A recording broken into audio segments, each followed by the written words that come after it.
Ayan guys, lumabas na ako ng bahay. Yung piso wifi ko, kumikititap-titap. Ayan, pag yan is tumunog, ibig sabihin may humuhulog dyan. So, ayan. Pasko na. Diba? Doon sa second floor, sa kwarto ko, ayun yung kwarto ko.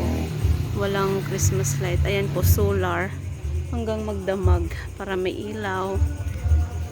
At ito yung rooftop ko. Oh, ayun, diba? Pasko na. Pero ang tahimik. Oh, diba?